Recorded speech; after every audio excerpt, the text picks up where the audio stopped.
Good Thursday morning to you, and welcome into the Nick Craig Show, streaming live this morning on YouTube, Rumble, and X. Don't forget that you can take the podcast with you. Listen anytime, any place by checking out the Nick Craig Show in your favorite podcast app. You can also listen on your computer at work, maybe, by visiting the website nickcraig.com. All of the podcast episodes are available there.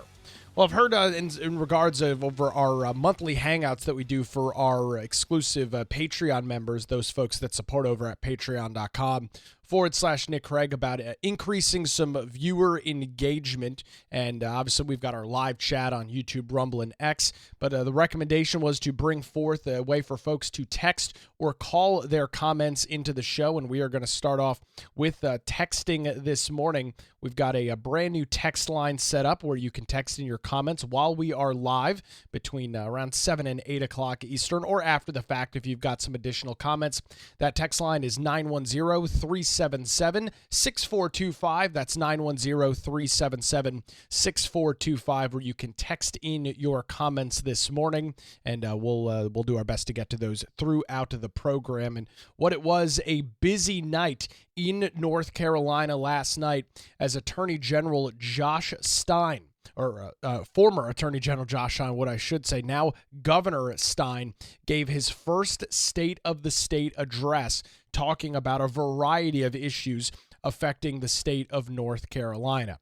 And so we're going to get into his comments. I've got as I look at my clip sheet, around 20 some odd clips. Not sure we'll get into all of them this morning, but it was a very interesting message from Stein.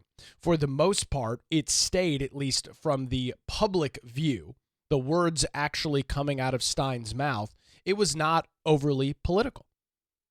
He did not seem to act as a extreme partisan that we know that he is. I've said this before, and I'll say it again. Josh Stein makes Roy Cooper look like a moderate Democrat. Now, for anybody that has followed North Carolina for any period of time, you are well aware that Roy Cooper is not a moderate. That goes, and I bring that up, and I say that to drive home the point that what Josh Stein says and the things that he has spent his entire career advocating for, the things that he will likely advocate for as the governor of North Carolina, are very, very different. So keep that in mind, and I'll bring it up as we go through his clips and go through some of the comments this morning from the governor last night, that what he says, what he advocates for, what he has advocated for, and what he will advocate for in the future are two completely different things. And again, you can text in your comments this morning at 910-377-6425. Let's start off where the governor started off talking about the state of the state in regards to Hurricane Helene and the efforts ongoing there. But first, I must report on the state of our state. I was sworn in as governor 10 weeks ago today. Assuming this office's responsibility has led to prayer and reflection, when any of us faces an important challenge, we search for strength. Strength to rise to the occasion. Strength to reach across differences in search of common ground. Strength to stand up for what we know is right. Strength to meet the moment. Sometimes you don't know how strong you are until you are put to the test. Hurricane Helene and its horrific aftermath tested our state and our people in unprecedented ways. The storm flooded western North Carolina, stealing too many lives from us and devastating too many communities. But in the days, weeks, and months that followed, we have all seen that the state of our state is strong. North Carolina strong. That was one of his continued messages throughout the address last night. The state of North Carolina is strong. North Carolina strong. You'll hear that numerous times from him throughout the events last night. And with the with the hurricane relief going on, well, Josh Stein says politics, they need to stay out of it. By the way, the people who have been aiding folks out west do not care a whit about the politics of the people they are helping. They simply want to help their neighbors in need, just like the Good Samaritan who took mercy on the traveler left beaten and bloody on the side of the road to Jericho. We must follow their example and step up for our neighbors in Western North Carolina. My team and I have been focused on doing whatever we can to help. On the first day in office, I took action to cut red tape and make it easier for folks to recover. The crews and contractors of the Department of Transportation have reopened more than 1,300 roads so far, and as of March 1st, I-40 is open. We've removed nearly 5 million cubic yards of debris from our roadways. Half of all state parks and cultural sites hit by the storm have fully reopened, and almost all of them are accepting visitors today. So many people and organizations, public and private, have worked so incredibly hard. Now, I do have to give the governor credit. Unlike his predecessor, who completely botched, who completely failed in regards to hurricane relief, you have the saga known as NCOR, the North Carolina Office of Recovery and Resiliency. That happened under Governor Roy Cooper's watch. That was a miserable, botched, failed attempt at providing relief to residents in the eastern half of the state that were affected by Hurricanes Matthew and Florence. And surprisingly, Josh Stein actually touched on this. He brought up, didn't say it by name, of course, didn't mention the previous failed administration by name, but he did bring up NCOR. Take a listen to this.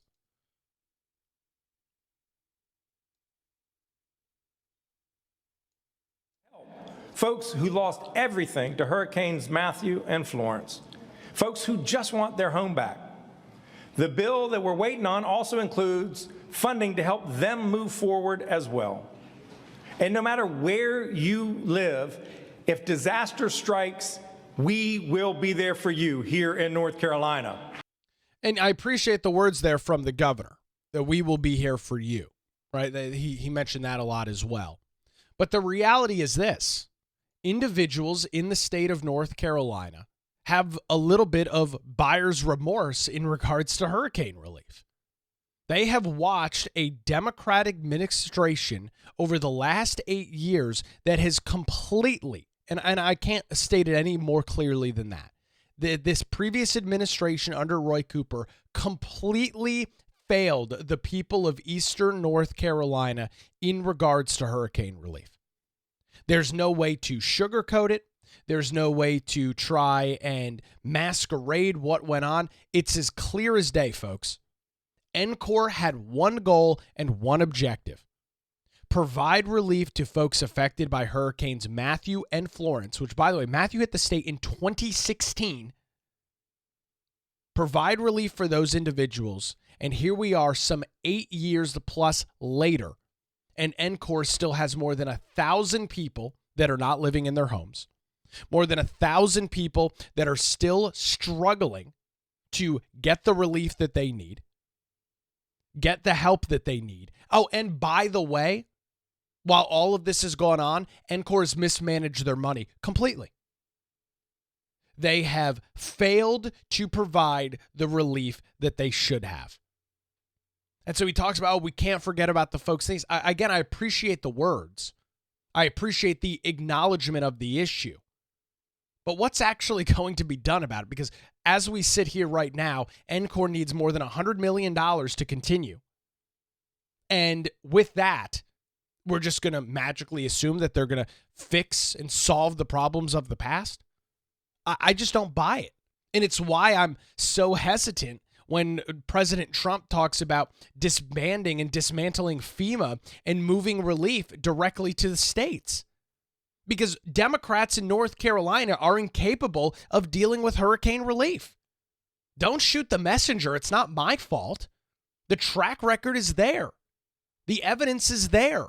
Roy Cooper failed miserably with NCOR. It was his entity. It was his baby. He didn't manage it. And the end result is that people got hurt. Residents of this state continue to struggle with the impacts of the previous administration and their failed accountability and their failed oversight on hurricane relief. It's plain and simple. I hope for the sake of North Carolina, I hope for the sake of people in Western North Carolina, that Josh Stein can correct course on this. Because what we saw in the eastern half of this state over the last 8 years, if that is repeated in the West, at Western North Carolina as we know it right now, the small communities, the beautiful communities out west, you can take my words to the bank, they will cease to exist. They can't deal with what the eastern half of the state has dealt with over the last decade. They just can't. They just can't do it. It's not practical. It's not feasible. It's not possible. So Josh Stein is saying the right things. The question is, can his new entity in Grow NC, can they actually put it to task? Can they actually provide the work that needs to be done? That's one of the major questions this morning. In regards to hurricane relief, Josh Stein talked about the importance of small business, what he called the backbone of Western North Carolina. Take a listen to this. We've been focused on supporting struggling small businesses. After a major disaster, more than 40% of all affected small businesses never open their doors. Within 2 years, 60% have permanently closed shop. Folks, we cannot let that be our story here in North Carolina. Small business is the beating heart of the economy of Western North Carolina. So we have partnered with the Dogwood Health Trust and the Duke Endowment to offer $35 million in grants to impacted small businesses. They can use these grants for paying their staff, restoring inventory, fixing up their property, whatever they need. So far, we've been able to award more than 1,000 grants to small businesses. And so Stein's talking about the importance of small business. There's no question about that. But, it's pretty interesting when you look at the relief efforts that are going on right now. Getting a text in this morning from Jay over on our text message line at 910-377-6425. For those keenly that know dials and digits, that's 910-377-NICK. Look at that, 6425. Jay says, wondering if the $100 million for Western North Carolina ever was even spent helping North Carolinians. As of 4 to 6 weeks ago, nothing had been done in a surreal act of negligence and incompetence and indifference towards the people. Well, Jay, it's a very interesting question, and fortunately, we do have some data on this. When you look at the dashboard that is available over at the state auditor's website, this is the Helene Recovery Dashboard that is available through state auditor Dave Bolick's website. Well, these numbers are pretty shocking. Grow NC's actual operational expenditures are only $1,700.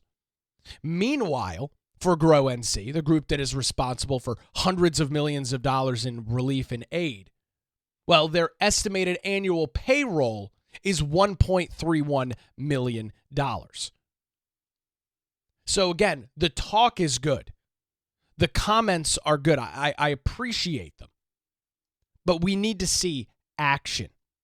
North Carolinians have heard the rhetoric time and time again from Democrat administrations, including the likes of Roy Cooper, and they don't have confidence. They are concerned that it's all talk but no action. And what we know with this storm is that a couple $100 million here or there is literally a drop in the bucket. We're talking about an estimated multi-billion dollar storm in terms of damage. And Stein says, well, he's working not only with Congress, but with the Trump administration to secure some of that relief. Take a listen. Folks, we're talking about $60 billion in overall damages. By far the costliest storm to ever hit our state. That is too much for those affected to bear themselves. They need our help. People need to get back in their homes. Roads and bridges need to be fixed. Businesses need to keep their doors open and their employees hired. Our communities need clean drinking water. That's why I'm working with President Trump and his cabinet and our congressional delegation to seek billions more in federal funds, ASAP. And that's why I urge you to pass the $500 million Western North Carolina recovery bill. We need that money now. Heck, we needed it yesterday. So I get what he's saying. We needed the money yesterday, and he's not wrong about that. But all of the General Assembly has already allocated over $1 billion. The GA's already done that. That money has yet to be spent. I mean, I just pulled up the dashboard. They've only got $1,700 in actual expenditures, according to the state auditor's dashboard of Grow NC. They've got $1.3 million estimated in salaries, but only $1,700 in actual money that has touched the ground. This, as the governor notes, this is a crazy expensive storm, upwards of $60 billion. Now, the recovery is not going to cost $60 billion. That's $60 billion in recovery, lost revenue, everything combined together. The question is, once the money's allocated, here's the thing. I mentioned NCOR earlier. NCOR had all the money they needed. The North Carolina Office of Recovery and Resiliency had every penny that they needed. And what happened? They mismanaged the money. They mismanaged the funds. And the end result of that was they had to keep coming back to the legislature with their hand out, begging for more money, telling lawmakers, "Oh, we're gonna do better this time. We're not gonna repeat our same sorry old stupid ineffective processes again." But lo and behold, third, fourth time coming to the GA begging for cash, that's exactly what happened. I mean, rinse and repeat with NCOR. Rinse and repeat with Democrat administrations and their failures to get on top of hurricane relief. Now, I guess the big difference here between Helene and Matthew and Florence is that there is a lot of national media coverage on Western North Carolina. Not to minimize the devastation and destructions from Helene and Matthew. I was here from Florence and Matthew. Not to denigrate the effects from those two storms. It's a completely different ballpark. It's a completely different animal from what's out in Western North Carolina. I mean, it's not even close. And so because there's this national attention, because Trump continues to talk about Western North Carolina, because Congress continues to talk about Western North Carolina, there is a microscope on the relief efforts that are going on in this state. And if Stein and Grow NC want to botch it just like NCOR did, there is going to be mutiny on the hands of Governor Josh Stein. He has got a lot riding on the relief from a political standpoint. We're not even talking about the human impact, talking about it from a pure political standpoint. So words are great, but unfortunately talk is cheap. We need to see action, boots on the ground, and things actually happening in the western half of North Carolina. With that, Governor Stein transitioned into how the state is growing from a business standpoint. And with that business growth, well, those places need high-quality, skilled workers. And he says everybody in North Carolina, regardless of where they live, need a shot at success. The governor from last night. Fundamentally, our commitment to our people is that they have a real shot at success, to get a good-paying job or start a small business. That's the promise of North Carolina. Where you come from should never limit how far you can go. Delivering on that promise is what drives me as your governor. In recent years, we've recruited businesses that have created thousands, tens of thousands of jobs in this state. We've been ranked in the top 2 businesses for business 4 years running. We've become a leader in the clean energy economy. There is a lot to be proud of and plenty of credit to go around. And I am committed to doing my part as governor to continue our state's economic success. In just the past 2 months, we've announced more than 1,500 new jobs, most of which are in rural North Carolina. But we cannot rest on our laurels. Other states want what we have. It is a very competitive world. We can't afford to leave anyone's talents on the sidelines. So we must be a state that is welcoming to all people. We must continue to grow our economy and ensure that it works for everyone. The people of North Carolina are our greatest asset. So to invest in our future, we must invest in our people. Talking about investing in our people, and I've got an answer for the governor.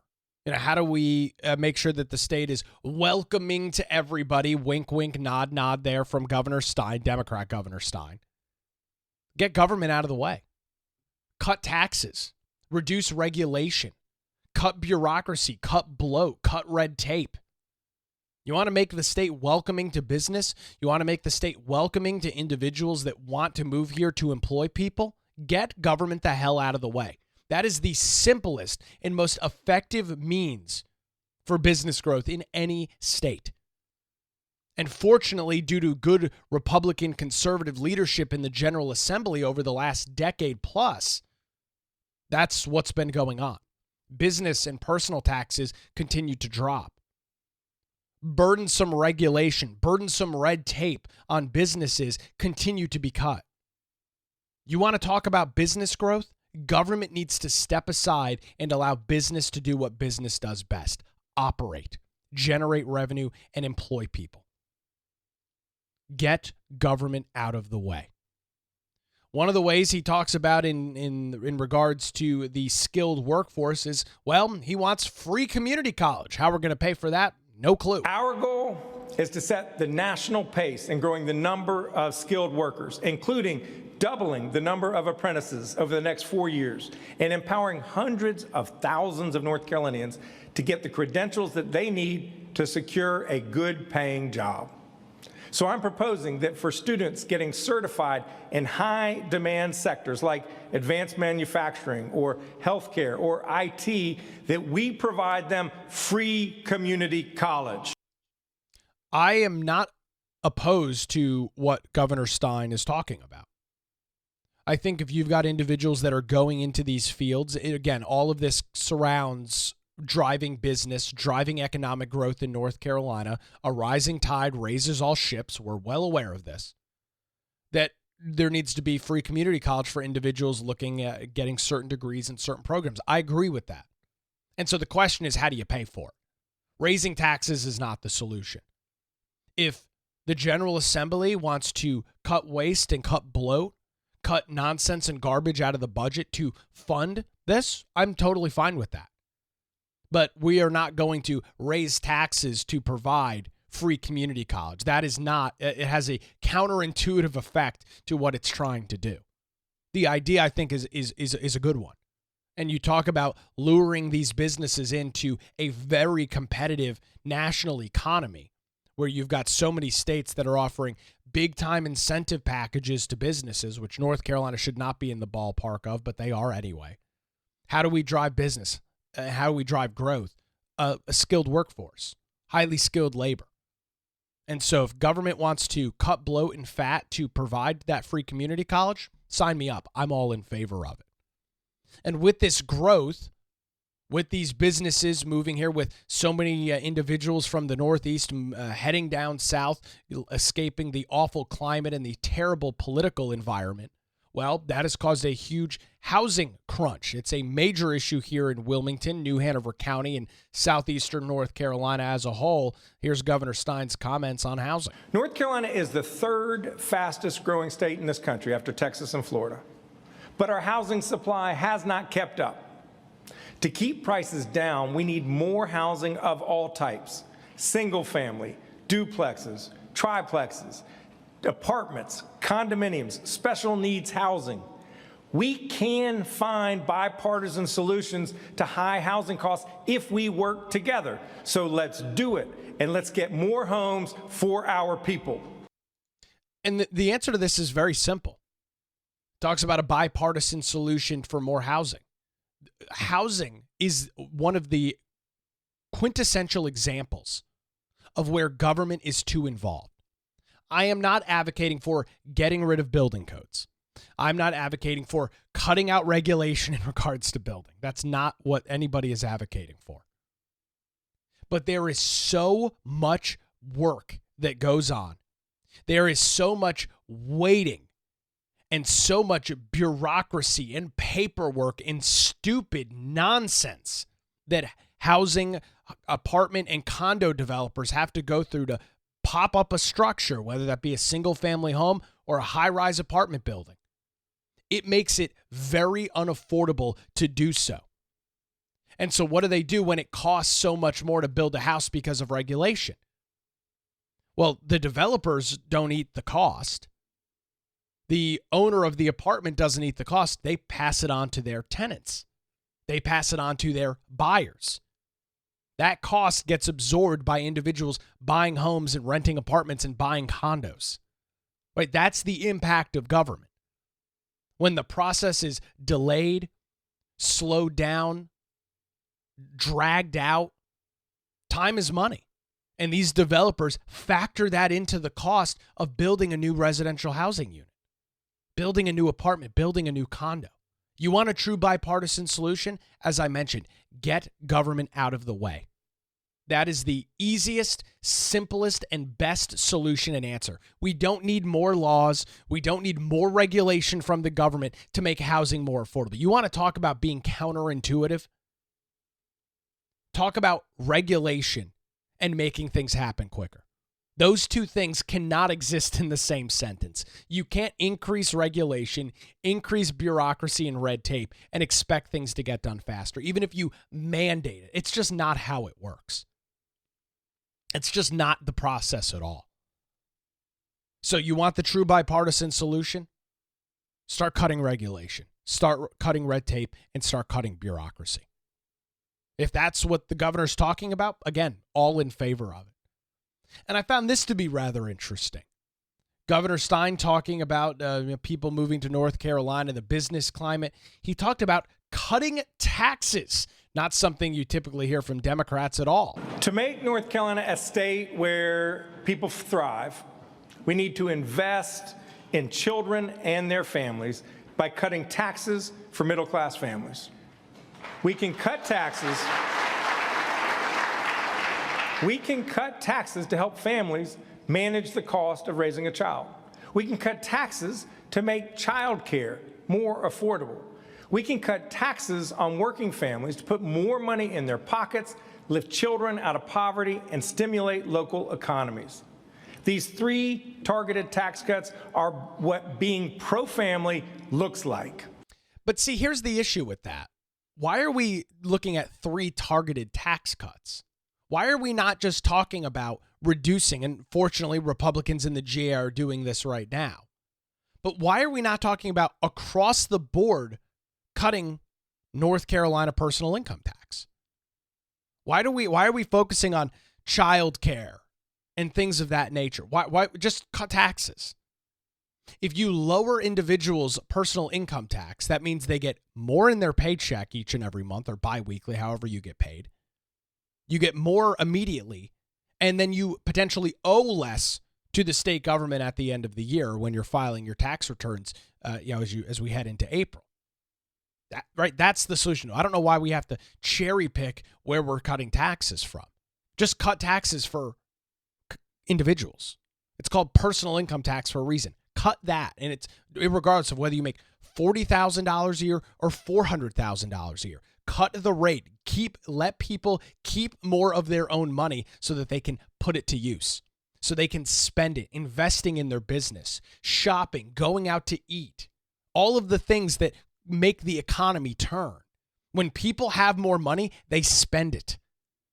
When you're able to live in a more comfortable fashion, yes, you obviously put a little bit in savings, but you spend it. You use it. You go on vacations. You go on trips. You go out to eat. You go shopping. This is how the economy works. So they don't need to be targeted towards like 2 or 3 different groups. Just freaking cut taxes. It's not that complicated. But with that, well, you can't talk about cutting taxes without those evil, damn wealthy corporations and people. And Josh Stein talked about that as well. But we won't be able to make these necessary investments if we do not address the self-inflicted fiscal cliff that we face in a couple years, especially given today's economic uncertainties. We're at a fork in the road when it comes to our budget. We can go ahead with the nearly $10 billion in tax giveaways over the next 4 years, mainly to the wealthy and to corporate shareholders. And by the way, very few of those shareholders are North Carolinians.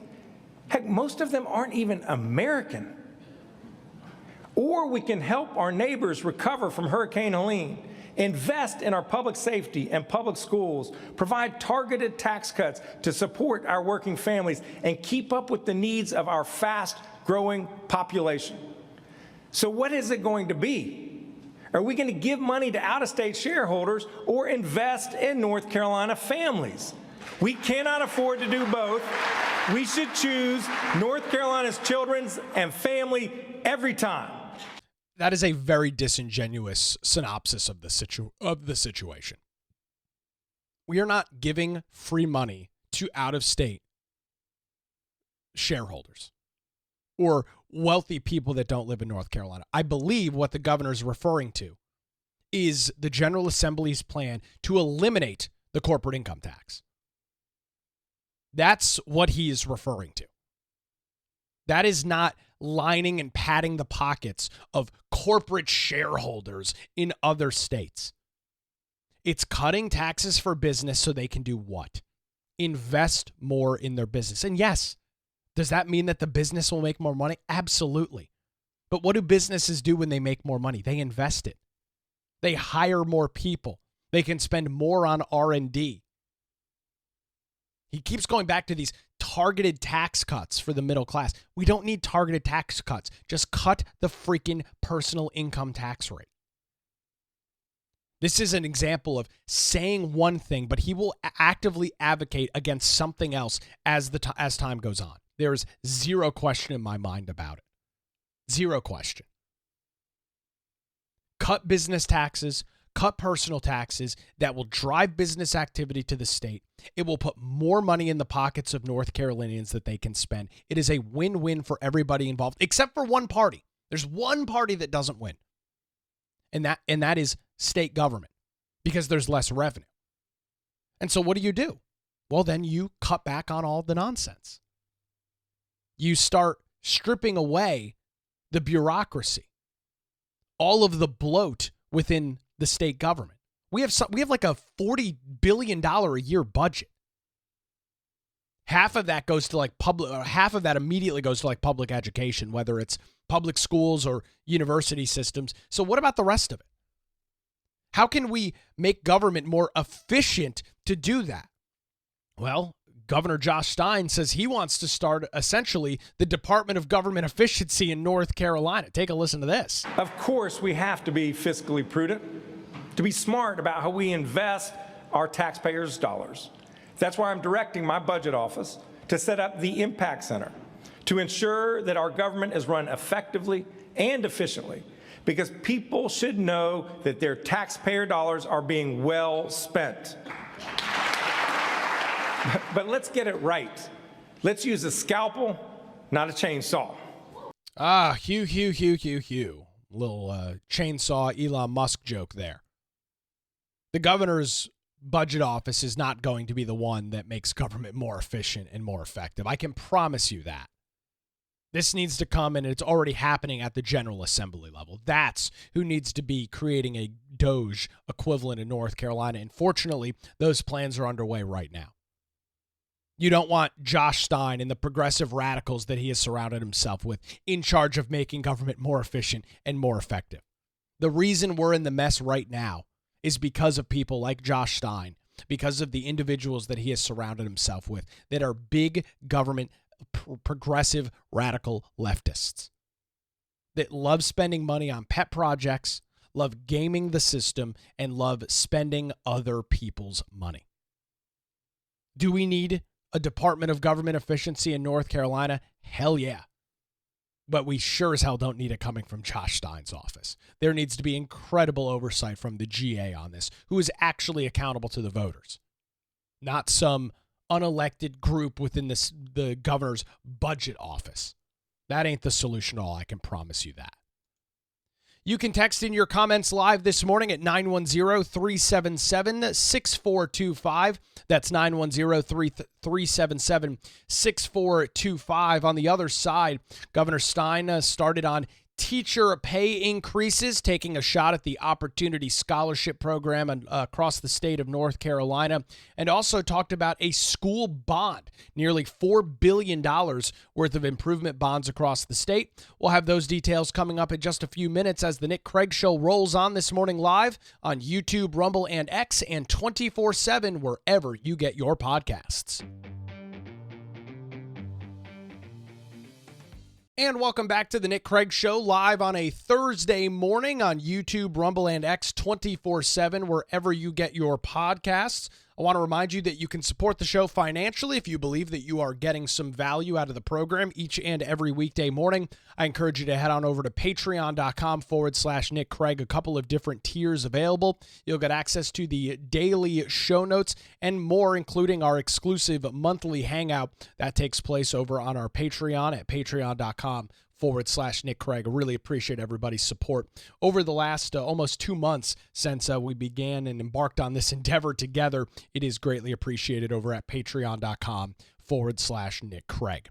We are providing a full recap this morning of Josh Stein, Democrat Governor Josh Stein's State of the State address last night. Heard a little bit about hurricane relief, the individual opportunity to have success in the state of North Carolina, housing, cutting taxes, a lot that the governor went through in about 50 minutes last night. And as we headed into about the 20 or 25-minute mark, we then got into something that has been a huge back and forth political battle in North Carolina: teacher pay and teacher salaries across the state.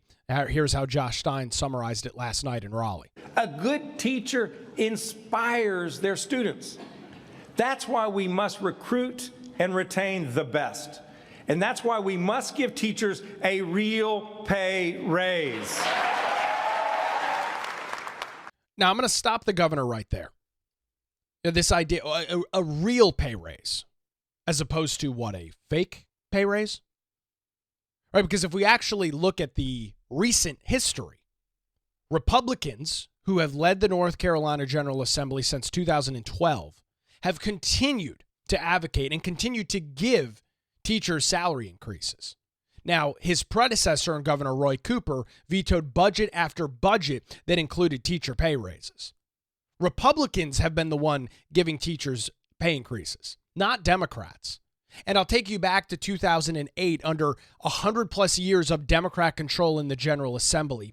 Democrat Governor Bev Perdue, the state was furloughing teachers, furloughing state highway patrol, furloughing public employees because of their complete and total mismanagement of the state's budget, their complete and total mismanagement of the state's resources. So don't gaslight me into, we need real raises. Republicans have been giving real raises. Now, Democrats want to say, well, give teachers a 30% increase in pay, 40% increase, hell, 100% pay raise. Yet they don't have any way to pay for it. They just, I guess, want to raise taxes. You can have all these wish list items you want. The reality is the difference between the left and the right is how we pay for these things. I mean, it's really that simple. Democrats advocate for more money for everybody, yet they have no way to pay for it. Republicans, on the other hand, say, sure, we'd love to give teachers raises. We've done so, but we need to find a fiscally responsible way to do it without burdening taxpayers. We need to do it in a way that we don't jack up people's personal income taxes to pay for those raises. It has a completely counterintuitive effect to what the governor's advocating for. But this is the same old Democrat line. Teachers need more money, more pay increases for teachers. Okay, great. How do you guys want to pay for it? Right now, North Carolina's starting teacher pay is the second lowest in the Southeast. Second lowest. Lower than every one of our bordering states, even South Carolina. Here's a goal that I think we can all get behind. Let's make starting teacher salaries in North Carolina the highest in the Southeast. So we can all get behind it. How we pay for it, I'm not sure. How we make that a reality, I'm not exactly sure. There's two ways to do that. Really only one way, but two different avenues to do it. You can raise personal taxes, three ways actually. You can raise corporate taxes, you can raise sales taxes, or you can raise personal income tax. Those are your three ways: corporate, sales, and personal. That is the three avenues that government has to generate revenue.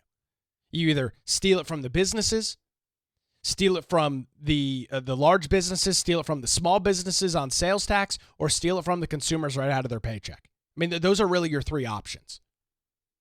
So what exactly is the plan here? Again, great words from Governor Stein. Great pandering to the Democrat Party. Where's the action here? What's the actual plan to do this? Is Josh Stein advocating that we hack and slash major portions of the North Carolina government to do those teacher pay increases? Because I'd be in favor of that. If you said we're going to cut 50% of the Department of Environmental Quality or cut 50% of DHHS to provide these teacher pay increases, I'm all in favor of it. But you're going to have to make substantial cuts to do the things that you want. Democrats never get to that second part. They're great at talking about these things publicly. They're great at gaslighting all the great liberal progressive things that they want.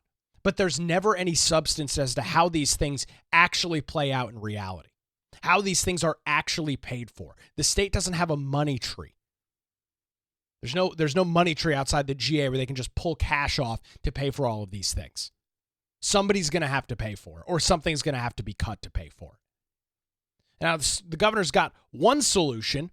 He wants to take away your opportunity to have your children go to a different school. Governor Stein says that we need to get rid of school choice as a solution to the teacher pay problem. North Carolina is 48th in the nation in per pupil investment. Let that sink in. 48th. We should not be taking money from our public school kids to pay wealthy parents sending their kids to unaccountable private schools to the tune of $7.5 billion over the next decade. Very disingenuous, not truthful, and not accurate. Money is not being stolen. I'm not going to give this much breath because it's the same sorry, stupid Democrat talking point. The Opportunity Scholarship Program is not stealing money from public schools. When individuals, when parents, when grandparents, when guardians decide that the public school in their zip code is not good for their child, is not providing them with the sound quality education that a North Carolina public school is supposed to provide, they need an alternative. The Opportunity Scholarship Program, championed by individuals like State Senator Michael Lee here in New Hanover County, gives parents, families, and guardians that opportunity. Democrats don't want you to have school choice. It's really that simple. They want your kids to go to a public school where they get a subpar education and they can be indoctrinated by the left. That's really it, cut and dry. Because these unaccountable charter schools, as Democrats like to talk about, aren't going to play in to the liberal progressive nonsense that is so ingrained within the public education system. Charter schools and private schools don't play into that stuff. They're not mandated or they're not required to. And that's a huge threat to the Democrat machine. When they lose the education, when they lose the ability to indoctrinate young individuals through the public school system, their whole pyramid scheme begins to crumble. That's why Democrats like Josh Stein and previously Roy Cooper are so against the Opportunity Scholarship Program. Contrary to what they believe, it turns out North Carolinians want individuals and their children to get a good education, regardless of whether that's public school, which provides a great education for many individuals, charter schools, private schools, or homeschooling. You choose. It shouldn't matter. The end goal should be, are our children getting a good education? Are we raising a generation of individuals that will be useful, competent members of society, that can go into the workforce, that can provide for the state? That should be the barometer. That should be the metric that we look at, not whether we're just funneling money into teacher pay in public schools. I know this is going to be a huge shock to the left, so hold on to your pants here. I know this is going to come as a shock. Funneling more money to public schools does not guarantee a better outcome. Funneling more money into public education does not make test scores better, does not increase literacy, does not increase reading, writing, and arithmetic. It doesn't do any of that. It's a pipe dream that you just dump more money into public schools and the outcomes are better. That's just not the case. The evidence doesn't back it up. We looked yesterday morning at the Department of Education. Their budget has soared 12% over the last decade, yet reading and math and writing scores are all down. It's not a money problem necessarily. Now, are there schools and are there districts where they do have financial straits, where they do need more money? Sure. But let's not pretend ourselves. Let's not act like just allocating hundreds of more millions of dollars a year into public schools is all of a sudden going to solve our problem. There's zero evidence to back that up whatsoever. Parents and families should have a choice on their children's education. The Opportunity Scholarship Program is phenomenal, and the evidence is, well, people are taking advantage of it. And it's not the wealthy millionaires in our state like Governor Stein is referencing. It is a three-tiered system that starts with individuals that are middle class. And as there is more money available, people in higher income brackets can take advantage of it.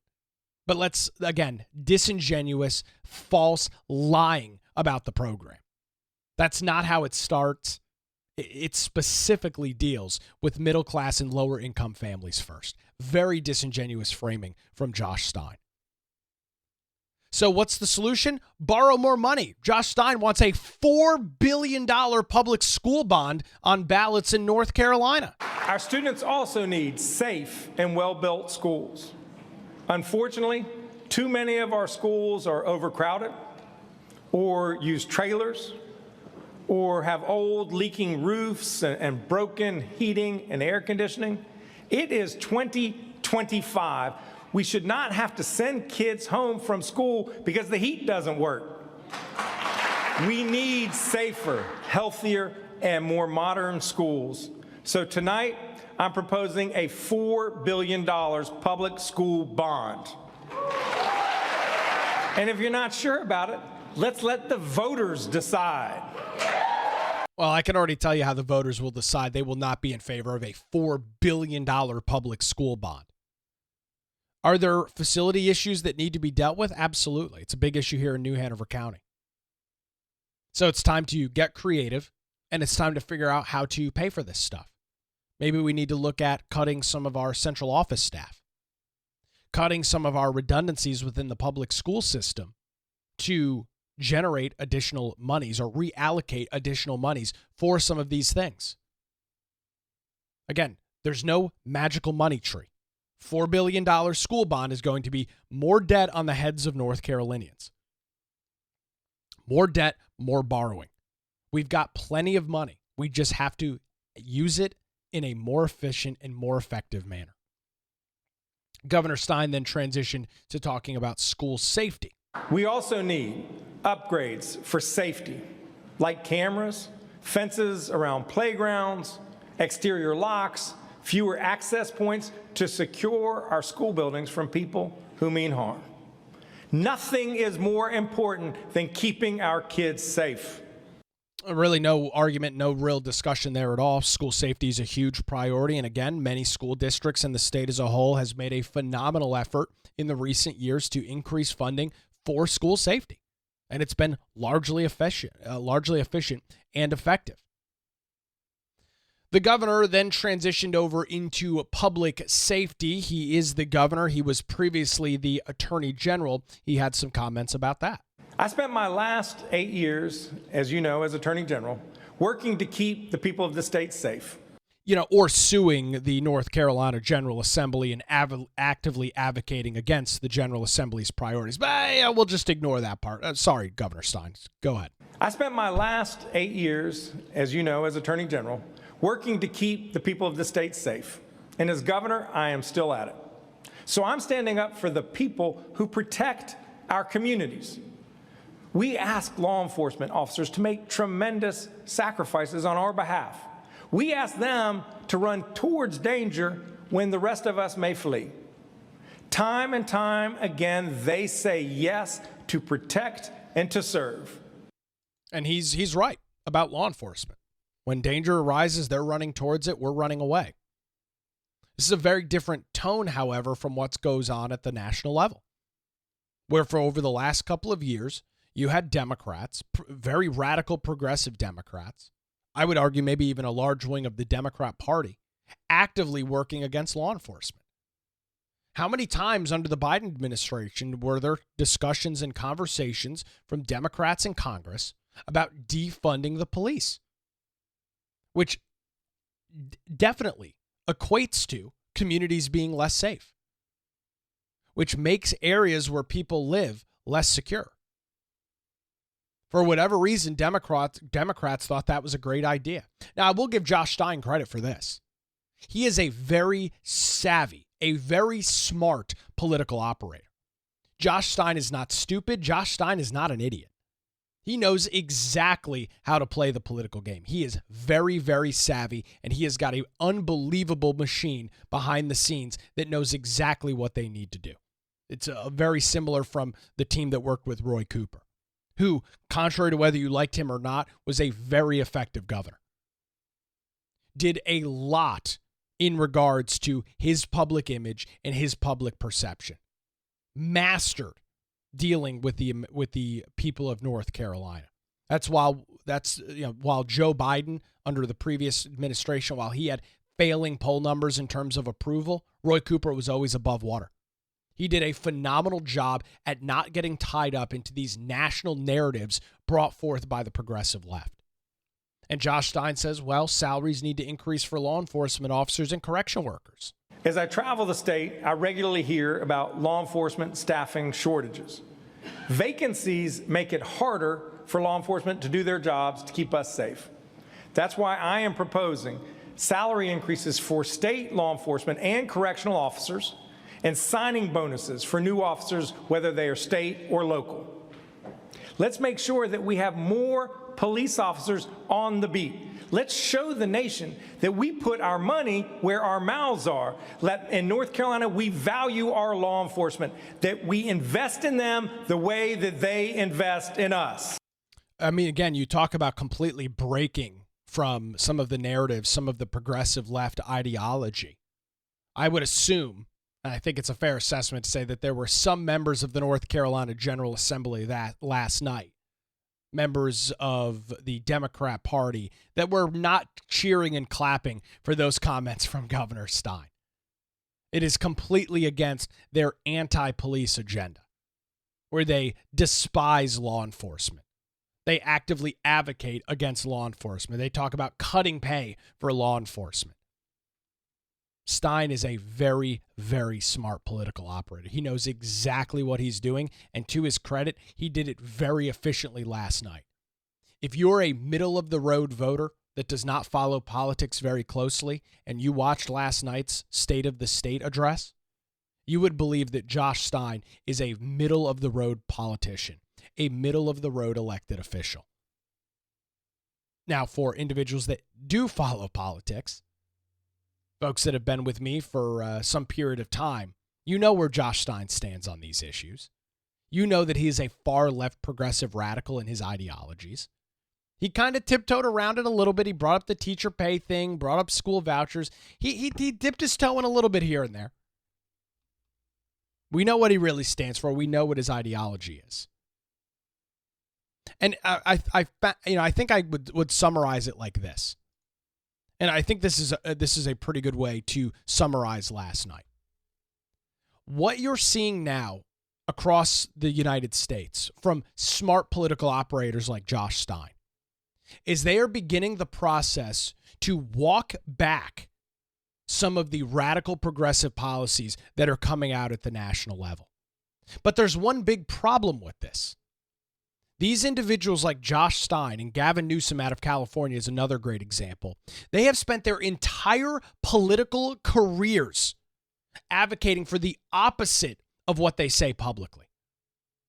These individuals have spent their entire tenure in elected office doing the opposite of what they say.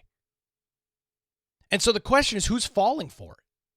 I'm not, you're not, but it's very effective for middle-of-the-road voters, for true independents that do not follow partisan politics closely. It is very hard to see through the smoke that we saw last night from Josh Stein. It is very hard unless you have followed his career, have listened to what he said. It is very hard to see through that. And that's why he staged it the way that he did. Whoever wrote his speech last night did a masterful job of portraying him as a moderate Democrat. For people like you and me that know Josh Stein, we know he is a radical, progressive liberal. He's been so his entire political career. There's no ifs, ands, or buts about it. There's no arguing about it. Go look at his amicus briefs or the things that he did as the attorney general, his lawsuits against the General Assembly. This guy is a far left radical. Way further left than Roy Cooper. But he's done a very good job publicly of painting a very, very different picture.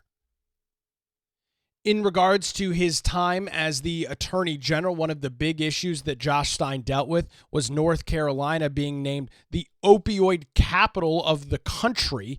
And in our area, Wilmington, back probably about 8 years or so ago, being named the #1 city for opioids in the country. Not something that you want to be anywhere near the top of the list on. Governor Stein speaking on the opioid and fentanyl crisis. And let's improve public safety by tackling the scourges of opioid and fentanyl addiction.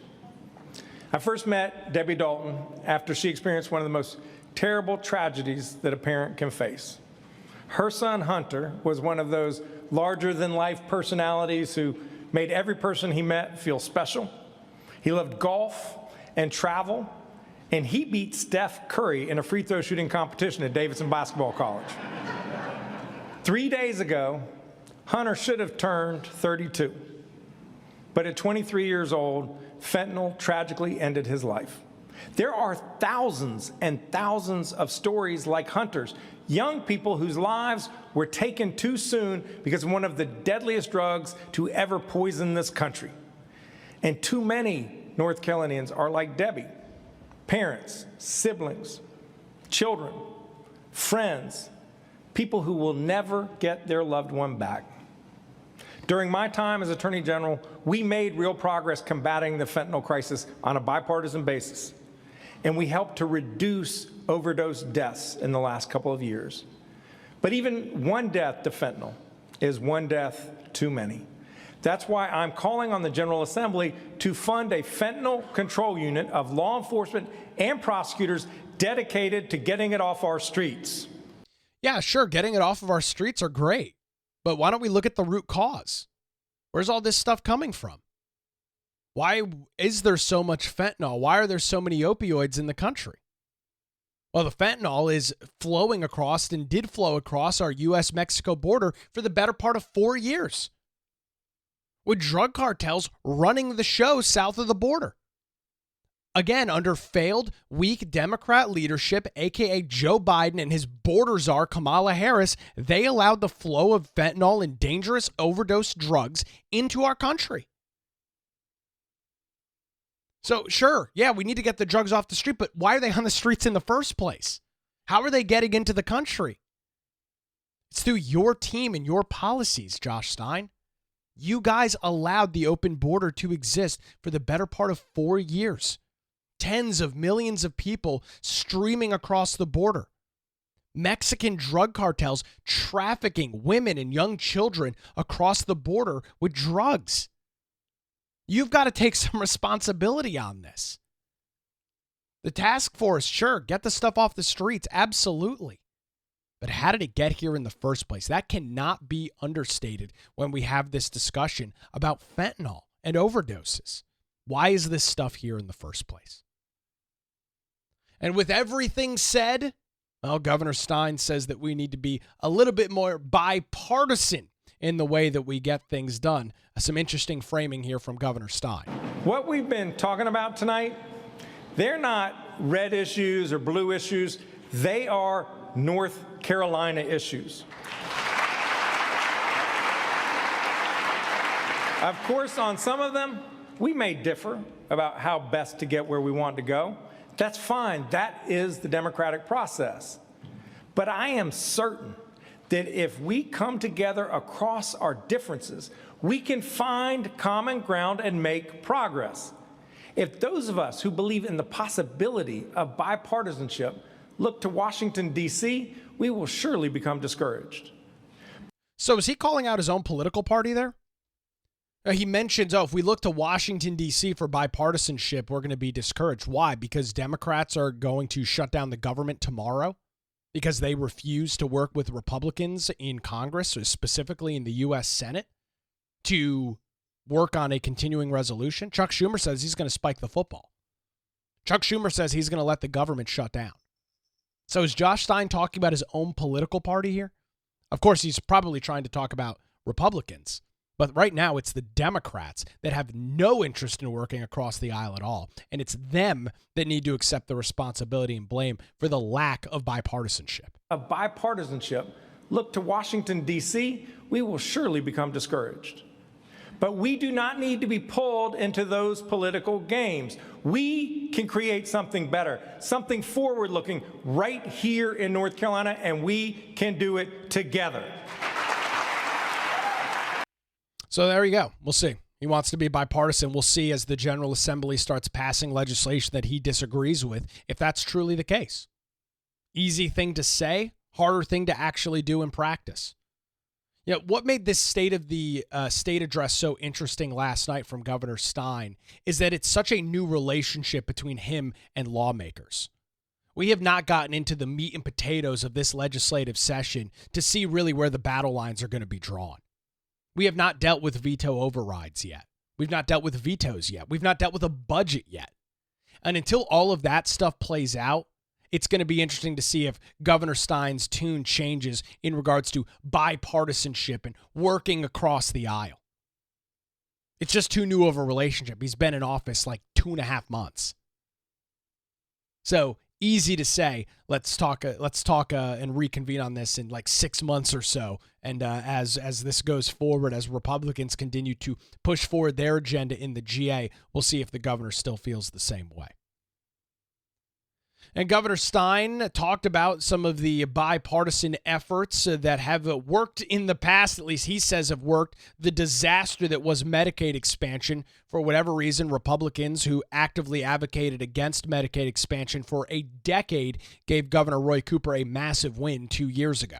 2 years ago, Republicans and Democrats worked together to expand Medicaid here in North Carolina. Today, more than 640,000 of our neighbors have access to newfound high-quality health care.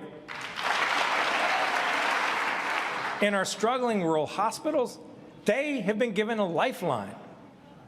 But we know that some in Washington are poised to take aim at our effective, efficient, and critical Medicaid program. It's not. That's the issue. It's not effective. It's not efficient. There is a very strong possibility that as Trump and Republicans in Washington, D.C. attempt to cut out waste, bloat, and fraud from the U.S. government, that they will roll back the 90% guarantee on Medicaid expansion that North Carolina is currently benefiting from. And that is going to put state Republicans in an awful position. I have no sympathy for them. They've created this stupid mess themselves. They thought it was a great idea to expand Medicaid because of the 90% match from the federal government with no forward-looking, with no foresight into what would happen in the future if it's rolled back, which I believe there's a strong possibility of that happening.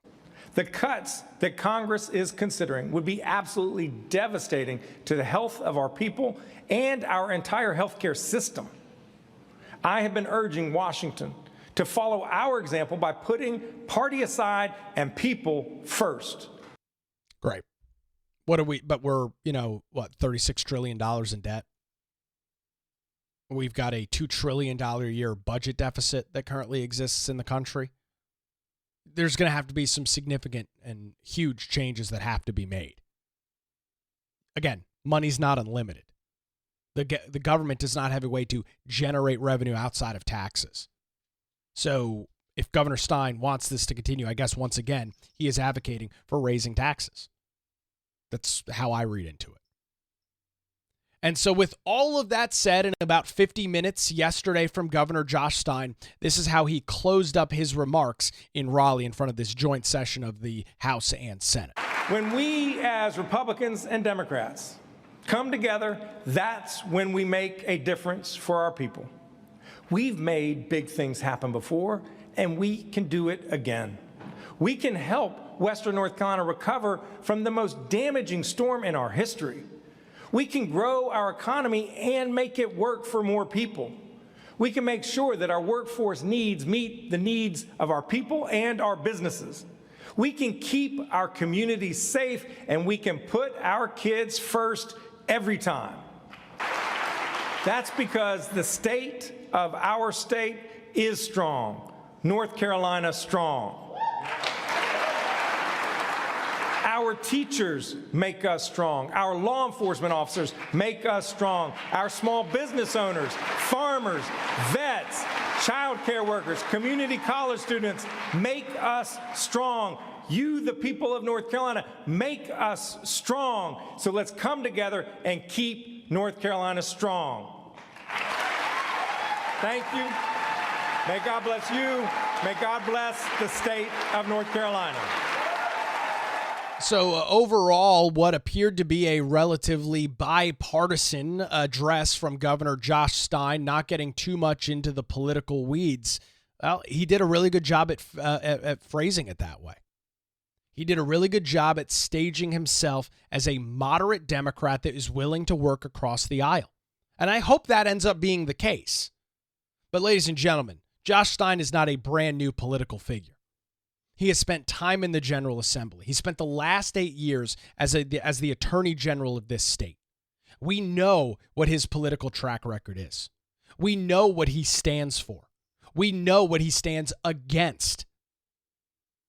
And so it's easy for him to stand up on stage and say that. Who knows? Maybe he's completely changed his political identity since becoming governor 2.5 months ago. I highly doubt that that's the case. You are going to see hyper partisanship from Governor Josh Stein and from the individuals he has surrounded himself with as he continues in this position. As the Republicans in the General Assembly continue to push forth smart, conservative ideas, you will see where Josh Stein actually falls on this stuff. And with that, as we wrap up the show this morning, there was a Republican response to this.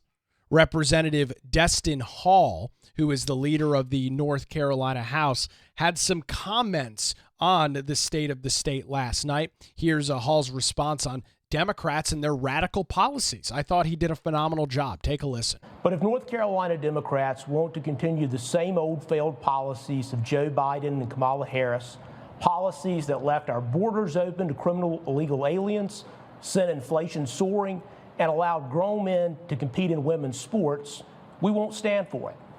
Voters in North Carolina and across the country made it clear in November. You rejected the radical agenda of the left because you believe, as I do, that our state and our nation deserve better. The Republican-led General Assembly will continue to stand for common sense, for families, and for the values that make North Carolina strong. Props to Speaker Hall, calling out the left for who and what they are. They are a radical political party that advocates for the various things he just mentioned. Wide open borders, defunding police, allowing men and women's sports. These are the policy platforms of the left. This is what they run their campaigns on. This is what they gin up their entire supporter base on. And so they can say whatever they want publicly. Stein can say whatever he wants during the State of the State address. Let's see how this actually plays out. Let's see if he truly cares about bipartisanship. Let's see if he truly cares about working across the aisle and erasing the political divide, erasing the political lines. My money would be that that's not the case. As Republicans continue to work forward with their agenda in Raleigh, you will see a governor in Josh Stein that advocates against everything that they support, vetoes almost every piece of legislation that comes out of both chambers, and then we're really on to the races. Then we'll really see where the lines are divided in regards to partisan politics. A busy show this morning. Appreciate everybody joining us live on YouTube, Rumble, and X 24/7, wherever you get your podcasts. I encourage you to head on over to patreon.com/Nick Craig, where you can get access to bonus content, including the daily show notes. Expecting a big day in Washington, D.C., a potential government shutdown heading your way tomorrow. We'll have full details coming up for you on a Friday edition of the Nick Craig Show. Thank you so much for joining us this morning. We're back tomorrow morning live and on podcast. Have a great day.